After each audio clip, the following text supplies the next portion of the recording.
Let us continue, guys. Then an idea came into his head, pulling off his cap. He took out of it a cotton scarf and drew his knife out of the upper part of his coat, muttering, "God bless me." He made a cut in his left arm, above the elbow. He soaked his scarf in the blood, tied it to a stick, and stood waving his blood-stained flag. What idea, what thought came into his head when he was unable to fetch the tool to stop the train? He put off his cap. He took the cotton scarf and knife. Firstly, he sang the prayer to God, "God bless me." Then he made a cut with the knife in his left arm above the elbow. He soaked, he wet, extreme wet, his scarf in the blood and tied it to the stick and stood waving his that blood-stained flag. Now he was using to stop the train. The train was already in sight, but the driver would not see him, and a heavy train cannot be pulled up in a 600 feet. Train was coming, but the driver could not see Simon. Heavy train cannot be stopped in 600 feet. Simon pressed the side of the wound together as to close it.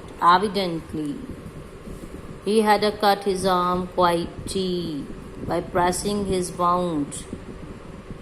Then that cut quite deep. He could not see the train or hear the noise. Why? He could not see the train or hear the noise because the deep cut, due to the deep cut was flowing the blood continuously. Only one thought possessed him: I shall not be able to keep standing up. I shall fall and drop the flag. The train will pass over me. Help me, O Lord. That time he was thinking that due to the continuously blood from his cut, he feels that I am not able to standing there. The train will pass over me.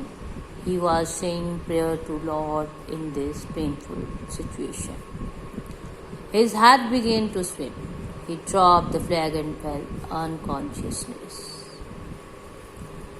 Due to the deep cut, he feels unconsciousness. He fell to the ground. However, the blood-stained scarf did not fall to the ground. A hand seized it and held it high to meet the approaching train. The train engineer saw it. He shut the regulator and reversed train. That time, when Simon fell down the ground, feeling unconsciousness, that a hand seized that blood-stained flag and held that flag high to see the approaching train. That blood-stained flag saw the engineer. Immediately, he shut the regulator, stopped the train, and reversed the stream. The train came to a standstill. People jumped out of the carriage and collected in a crowd. They saw a man lying senseless on the track and another man standing beside him with a blood-stained rag on a stick. Here, when the engineer saw the train stopped. People jumped out of the carriage and collected in a crowd. What the people saw? People saw a man lying senseless on the train and another man standing beside him. And that person having a blood-stained rag on a stick. Vasily had finally come to his senses. He had held the flag and saved the life of the passengers and his friend. Here, Wesley had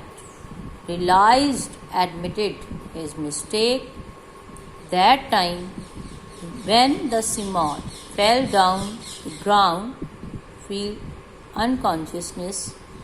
That time he held the flag and saved the life of the passenger and the Simon's life. Wesley looked around at all and feeling sorry for what he had done. He said, "Bind me." I tore up a reed. Although Wesley was responsible for trying to cause an accident, he also helped to avoid the accident. If he had not held up the flag, the train engineer would not have stopped the train. So, true to the Simon and the Wesley, both have helped to stop the train.